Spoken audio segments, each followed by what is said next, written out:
Salut à tous et bienvenue sur notre chaîne 3 minutes d'impact. Si vous êtes nouveau sur cette chaîne, ne manquez pas de liker, de partager, de commenter, de vous abonner pour la gloire de Dieu. Alors, la vidéo que vous allez regarder, c'est une vidéo explicative où une femme, peut-être, c'était la camarade de Maman Aïcha Tounassi, la nouvelle épouse du pasteur Marcelo Tounassi. Vous savez, il s'est remarié récemment et cela a entraîné un très grand tollé dans les réseaux sociaux. Tout le monde en parle, jusqu'à ce que même les païens ont pris ce sujet pour mettre sur la table. Alors, cette femme qui est en train de parler là, est en train de retracer un peu le parcours de Maman Aïcha. Et puis, elle est aussi en train de donner son avis par rapport à tout ce qui se passe. Et elle répond aussi aux différentes préoccupations des uns et des autres. Alors, je vous conseille un peu d'écouter ce qu'elle dit à propos de cela. Et si vous avez quelque chose à dire, n'hésitez pas de le faire en commentaire. Que Dieu vous bénisse abondamment au nom de Jésus-Christ. Vos commentaires positifs, n'est-ce pas? Vos commentaires aussi, vos critiques instructives sont aussi les bienvenus. Que le Seigneur vous protège, vous garde et surtout, bonne écoute au nom de Jésus-Christ. Amen. Elle a mon âge en fait. On était dans les mêmes cercles. Ok? On était dans les mêmes cercles.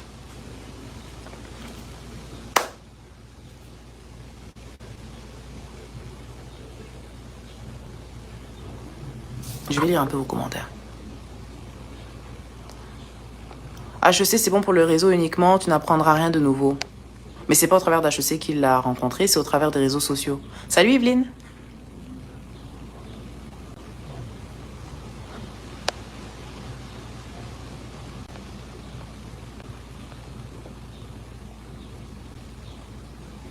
Le pasteur, 3 mois après son décès, a dit qu'il était de nouveau disponible. Oui, mais on ne sait pas à quelle... En fait, on ne sait pas à quelle vitesse il a fait son deuil.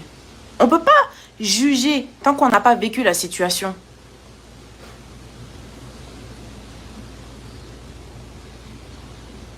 C'est pas parce que tu as aimé quelqu'un très fort que ça veut dire que tu ne peux pas être disponible à nouveau. Tu as eu de l'amour pour cette personne-là. Vous avez vécu ce que vous aviez à vivre. Il y a un prochain chapitre, tu as eu le temps. Et en plus, quand il pleurait vraiment. Il braillait comme un bébé. Donc, je pense que lors de l'enterrement, il était vraiment sincère dans ses sentiments. Mais dans le fait de pleurer et de tourner la page, il s'ouvre à nouveau. Moi, je vois pas vraiment où est le problème. C'est que les Africains aussi, ils aiment trop rester dans la souffrance longtemps parce qu'on impose aux femmes de rester veuves pendant longtemps, de pleurer pendant 5 ans, tout ça là, machin. Mais je me dis, est-ce que... Et peut-être qu'il s'est dit, est-ce que Blanche aimerait que je reste triste toute ma vie ou est-ce qu'elle aimerait justement que je refasse ma vie et que les enfants aient un foyer stable avec une femme? Parce que les hommes de chez nous, est-ce qu'ils s'occupent des enfants? Ils vont aller jouer avec au foot, tout ça là, machin. Mais histoire de s'asseoir, faire les devoirs, leur donner à manger, changer les couches, les habiller, les préparer pour le dodo, les réveiller le matin, aller aux rendez-vous médicaux, aller aux réunions parents-prof. Ils font pas ça. Il faut réfléchir à tout ça en fait. Est-ce que c'est un choix égoïste? Pas tant. Parce que finalement, quand un homme se remarie, quand il a des enfants... J'ai pas envie de dire qu'il a des enfants en bas âge, mais il a quand même, je pense que son dernier, il n'a pas 10 ans encore. Avoir une femme, ça va aider à l'équilibre. Donc, est-ce que c'est un choix égoïste? Envers qui? Peut-être la famille de la défunte vont trouver ça un peu de truc, machin, ni nanana, mais... C'est pas comme s'il a trompé. C'est pas comme s'il a pris une deuxième femme ou il avait un deuxième bureau. Elle est décédée. Jusqu'à ce que la vie ou la mort nous sépare. La mort les a séparés. Il peut se remarier. Maintenant, l'état de son cœur, il n'y a que lui qui connaît. Il n'y a que lui qui connaît, en fait. Et cette femme-là, Esther, c'est quelqu'un de bien. C'est quelqu'un de bien. Il y en a certains qui m'ont dit, oui, elle avait l'air d'être mal à l'aise et tout. J'espère qu'elle est vraiment heureuse. Esther, de base, c'est une femme... Parce que j'ai pas envie de dire son vrai nom. Esther Aïcha, je vais l'appeler Aïcha parce qu'elle a gardé Aïcha. Mais Aïcha, c'était pas une femme extravertie vraiment. Non, c'était une femme qui était calme. Donc moi, ça m'étonne pas qu'elle soit un peu gênée parce que là, elle rentre dans la cour des grands, là, avec les Francis Tatou, les Mohamed Sanogo et leurs femmes, les Ivan Castanou, c'est des stars mondiales, ça. Des stars. Bon, ce sont des gens qui sont connus. Donc, elle entre dans un nouveau monde, ça peut être intimidant. Toi aujourd'hui, toi qui me regardes, toi aujourd'hui, un Idriss Elba vient te dire qu'il va t'épouser. Tu vas avoir peur, tu vas monter sur le tapis rouge, tu vas être genre, tu n'es pas encore à ta place. Il y a le temps d'adaptation. You're gonna look weird. Hein, Idriss Elba ou bien Michael B. Jordan. Michael B. Jordan ou un LeBron James ou qui d'autre là? Bon, Chris Brown, c'est un drogué, donc non. Mais genre, ce genre de mec vous disent qu'aujourd'hui, en tout cas, tu vas être ma femme. You're gonna look awkward in Hollywood. À Hollywood, là, ça va, tu vas, c'est-à-dire, on va savoir que tu es décalé. C'est ça qu'elle expérimente en ce moment. Donc, patience. Bref. C'est une femme bien. Maintenant, les gens se demandent comment est-ce qu'il l'a rencontré, tout ça, son ancienne femme meurt, il se marie un an après, ça veut dire que le temps de rencontre, guys, on est en 2025. Tatou là, Francis Tatou, c'est au travers de Instagram et YouTube qu'il a trouvé sa femme. En 3 mois, il a demandé en mariage. Au travers des réseaux sociaux. Et je suis sûre, c'est mon intuition qui me dit, je suis sûre, que comme Tatou est venu se déplacer pour l'enterrement, n'est-ce pas? Il est aussi congolais comme Marcelo. À un moment donné, ils ont dû se parler au téléphone. Et Marcelo a dû lui dire, en tout cas, moi, je vais me remarier, je sais pas comment je vais me remarier. Tatou a dit, attends, je vais commencer à faire des recherches. Parce que, comment Tatou a trouvé sa femme, là? C'est sur les réseaux, mais on sait pas comment il a fait. Donc, peut-être c'est un expert aussi en recherche de femmes potentielles sur les réseaux sociaux. On sait pas. Ça, c'est moi qui rajoute. Mais ça m'étonnerait pas, en fait. Which is a great thing to do. Ton ami perd sa femme, il veut se remarier. Toi, en tant que bonne amie, tu vas lui chercher une bonne partenaire si c'est ce qu'il désire. Moi, c'est ce que je ferais pour mes copines, clairement. Clairement. Donc, les compétences de Tatou en matière de recherche de partenaires au travers des réseaux sociaux, en tout cas, peut-être il devrait ouvrir un programme, je sais pas. Peut-être il a déjà fait aussi. Ah, l'école de la sagesse, ça s'appelle, je crois, son programme, d'ailleurs, en passant. FYI. Mais je suis pas sponsorisée. Je fais pas de sponsor, rien. Je suis pas payée. Mais je pense qu'il a un programme qui s'appelle comme ça. Et donc, c'est au travers des réseaux sociaux que he came across Esther. C'est comme ça qu'il l'a vue. Et elle lui a plu. Elle est jeune, elle est dynamique, elle prêche bien, et ça se voit qu'elle est en feu pour Christ. Et je pense que ça faisait partie de ses critères à lui. C'est quelqu'un qui valorise beaucoup la famille. C'est une femme aussi qui sait cuisiner, qui sait s'occuper d'une maison. C'est une Malienne. Les Maliennes savent s'occuper des foyers, hein. Elles savent s'occuper de la maison. Elles savent cuisiner, elles savent. Et généralement, les chrétiens convertis sont plus fervents que les chrétiens nés dans la foi, guys. Ah. Donc, il sait que elle a le feu pour Christ. Elle est jolie, elle a des cheveux, elle est allée à l'école. Donc, il peut aller dans des milieux en étant sûr qu'elle va pouvoir maintenir la conversation. Parce qu'elle a été à l'école française. J'étais à l'école française. On aura beau parler, oh, les Français, ceci, cela, machin. En tout cas, les écoles françaises d'Afrique, là, le niveau est élevé. Les écoles sont strictes. Le niveau d'enseignement est élevé. La culture générale est au top. D'accord? Bon. C'est le niveau des écoles françaises en Afrique. C'est le niveau d'école privée en France. Sinon, juste un peu en dessous. Ok? Elle vient de ce genre de milieu-là. Donc, c'est quelqu'un qui va être à l'aise dans les milieux. Même si c'est quelqu'un qui est quand même introverti, qui n'est pas truc. Elle va pouvoir manœuvrer. Et quand un homme perd une femme pour prendre une autre femme, il va prendre son type physiquement. Mais il va aussi prendre quelque chose qui l'arrange et qui l'avantage. Dans la vie, là, il ne faut pas être bête. Ok? Non, mais après 18 ans d'union quand même. Hein. Il a vécu ses 18 ans très bien. Il est temps de passer à autre chose. Il faut arrêter d'être redondant dans la douleur, les Africains. La douleur ne fait pas... Si ça fait partie de votre identité, guys, ainsi soit-il, ça fait partie de mon identité. Moi, j'aime pas avoir mal, j'aime pas la douleur, I don't like... J'aime pas patauger, là, dans la douleur. J'ai eu mon cœur brisé. Ça a duré 3 jours. J'ai pleuré toutes les larmes de mon corps. Je passe à autre chose. Le gars qui m'a brisé le cœur là n'a pas compris. Oh, comment ça, machin. C'est comme si... mais mec, tu voulais que je mette ma vie sur pause pendant combien de temps, en fait?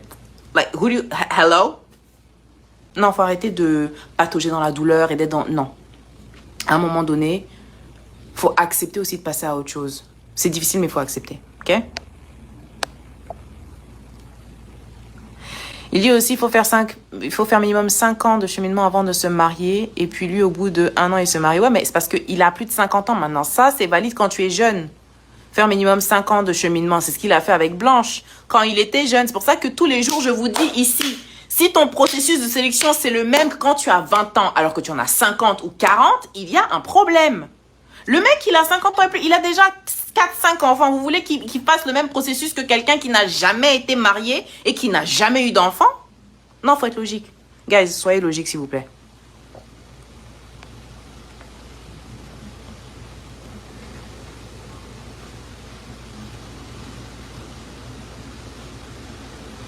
Yveline, Lala Aïcha, bon, libano-malienne, canadienne. Ok, donc elle est libanaise, elle n'a pas des origines du Nord Mali. Ok, bon. Malienne et canadienne, elle a ses papiers et éduqué le pasteur. Il a les... Mais c'est ce que je disais, c'est le upgrade de Blanche. C'est son upgrade. Et il n'y a pas de mal à ça, en fait. Et elle-même, d'ailleurs.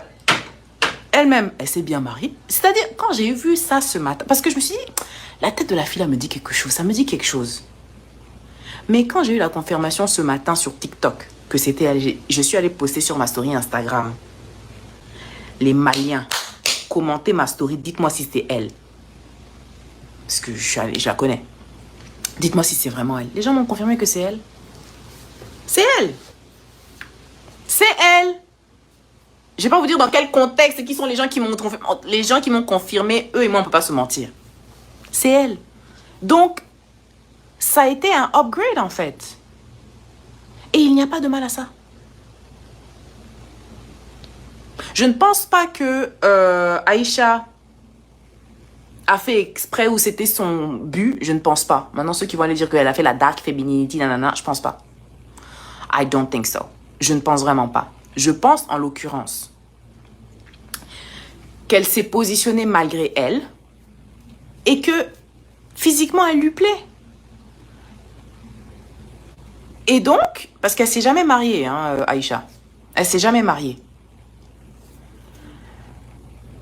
Et le truc, c'est que quand tu es dans l'église comme elle est dans l'église, tu peux pas te marier avec n'importe qui. C'est-à-dire qu'il faut que ton homme ait le même type et le même niveau de révélation que toi. Sinon, tu ne pourras pas te marier. Parce que c'est une fille intelligente, elle a fait HEC. C'est pas vos idiotes là du bled qui, parce qu'elles sont dans l'église, elles pensent qu'elles peuvent prendre celui qui est nouveau-né dans la foi et elles vont être... Non. Elle en a dans la tête. Donc ce genre de femme qui est imprégnée dans l'église comme elle peut pas se contenter du nouveau serviteur de l'église. Ça peut pas marcher. Il faut que le mec il ait le même type de révélation qu'elle, sinon plus haut. Ça ne pouvait être que son niveau ou plus. Le niveau supérieur, suprême, c'est le pasteur, non? Mais je ne pense pas qu'elle l'ait fait consciemment. Je pense qu'elle a fait du très bon travail dans sa manière de prêcher, dans sa manière d'être, qui elle est même, son essence en tant que femme, mais aussi par rapport à son apparence, bien que je trouve qu'elle a un peu grossi, mais ça, c'est mon opinion à moi. N'allez pas la flasher, la flageller là-bas. Je sais pas ce qui se passe dans sa vie, je sais pas. Mais... en tout cas, elle lui a plu. Et donc, Tato a dû venir, ça c'est moi qui rajoute, mais Tato a dû dire à Marcelo, écoute, regarde celle-là, elle prêche bien, elle est jeune, si tu veux d'autres enfants, machin, en plus c'est une convertie, elle est belle, c'est ton genre. Les hommes ont des genres. Les hommes africains ont des genres de femmes. C'est comme Tato, vous n'allez pas me dire que dans toute sa congrégation, là, il n'a pas trouvé une femme, c'est Silem qu'il allait chercher là-bas en France. Non, guys. Soyons sérieux.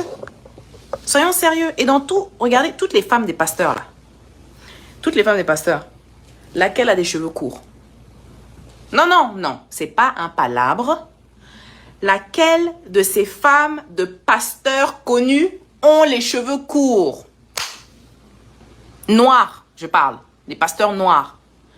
Laquelle de leurs femmes ont des cheveux courts? S'il vous plaît. La femme du pasteur Sanogo, elle met des perruques. Pas de problème. Moi, j'ai pas de problème. Moi-même, je vais mettre perruque, j'ai pas de problème. La femme du pasteur Tatou, elle a des longs cheveux, noirs. Sa nouvelle femme, Esther, elle a des longs cheveux. J'ai aussi retenu dans le discours de cette femme, je ne sais pas si c'est une sœur ou bien c'est quelqu'un qui n'a pas encore cru, je ne sais pas. C'est que aujourd'hui, les pasteurs ne regardent plus n'importe comment. Ils ne regardent plus avec. Non, ils ne regardent plus seulement dans l'esprit pour dire voilà, je vais épouser cette femme, même si elle n'a rien, même si elle est comment, même si je vais la prendre, tout ça. Non, ce n'est plus comme ça. C'est pour encourager les jeunes sœurs à, n'est-ce pas, à bosser.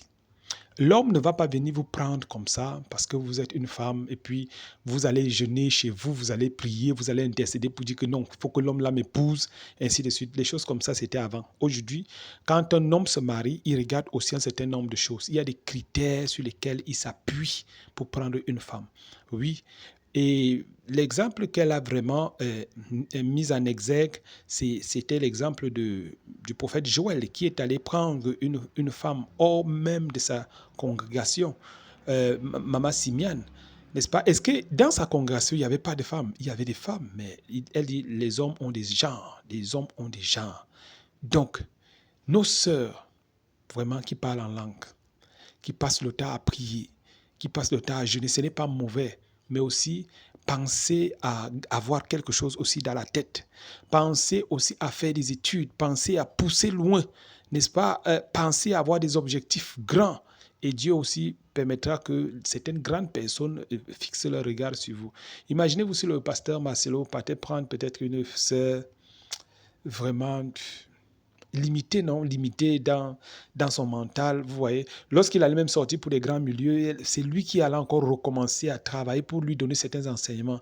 Et ça allait encore être très compliqué. Et Maman Esther, vraiment, elle est la femme idéale. Nous souhaitons vraiment un très bon séjour au pasteur Marcelo et à sa nouvelle femme pour le temps qu'il leur reste à vivre sur la terre. En tout cas, merci d'avoir regardé cette vidéo. N'oubliez pas de liker, de partager, de commenter et que Dieu vous bénisse abondamment au nom de Jésus-Christ. Amen.